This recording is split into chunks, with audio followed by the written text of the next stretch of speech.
un momento in cui smetti di cercare le risposte e inizi solo a respirare.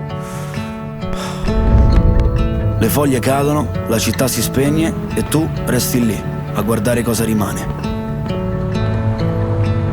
Mi consolo con le parole che non ho detto, con un bicchiere mezzo vuoto e con le canzoni che fanno più male di quanto vorrei.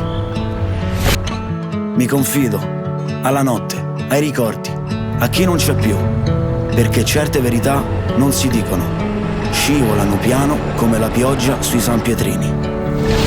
E mi innamoro, di nuovo, forse per sbaglio, ma è così che si ricomincia. Tra un abbraccio, una promessa che non dura e una Roma che sa sempre come farti male e farti restare.